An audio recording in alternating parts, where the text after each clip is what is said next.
Pergi dekat ChatGPT. Mana prompt ambil kat ChatGPT. Okey, kita copy.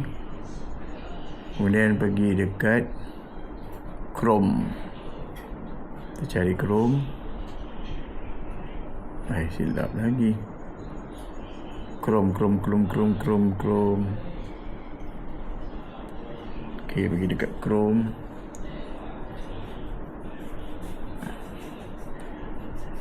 Okey, pilih Flow AI.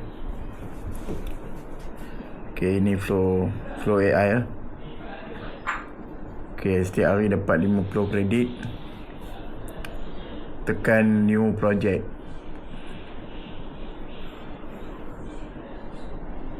New Project. Okey, pilih video OmniFlash. Ambil OmniFlash 10 saat. Kemudian satu video je kita buat. Dia potong kredit 15 kredit. Okey, tekan button plus ni, pilih avatar saya. Kemudian masuk tadi prompt tu. Kita baca prompt tu, tengok dulu. Kalau ada nak tambah, nak ubah ke apa ke, boleh ubah lah.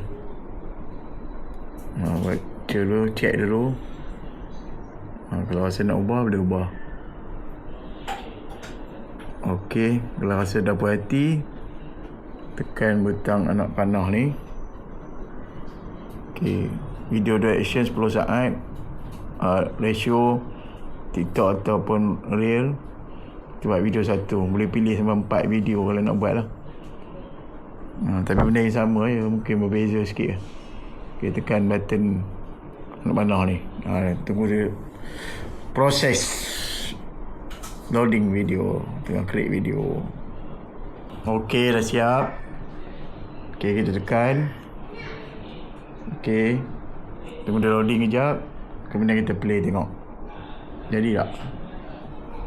Ni kompresor Recon khas untuk wajah Mivec. Dah kita orang check, test, servis penuh sebelum pasang. Bukan asal Recon je letak, kita orang pastikan betul-betul boleh tahan lama dah tu. Ni kompresor Recon khas untuk wajah Mivec. Dah kita orang check, test, servis penuh sebelum pasang. Bukan asal Recon je letak, kita orang pastikan betul-betul boleh tahan lama dah tu. Ni. Okey, kat button ni atas ni ada butang download. Butang download. Okey, kita pilih 1080. Kita download lah. Dia download biasanya dia tak masuk dekat galeri terus.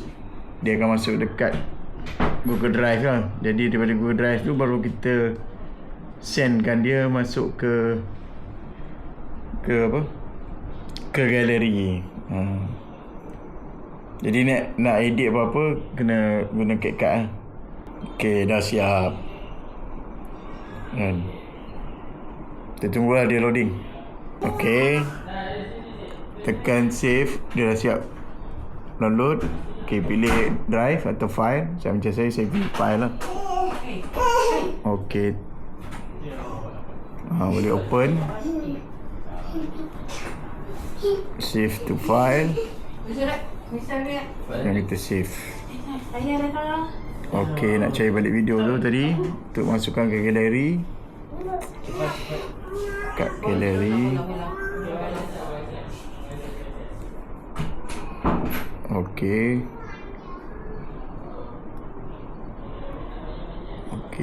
Tekan galeri. Alright. Kita check dekat galeri ada tak? Tengok kat galeri. Dia dah masuk dah kat galeri. Kita play sekali. Tengok. Betul tak? Dah kita orang check, test, servis penuh sebelum pasang. Bukan asal Recon je letak, kita orang pastikan betul-betul boleh tahan lama dah tu. Ni kompresor Recon khas untuk wajah Mivec. Dah kita orang check, test, servis penuh sebelum pasang. Bukan asal Recon je letak, kita orang pastikan betul-betul boleh tahan lama dah tu.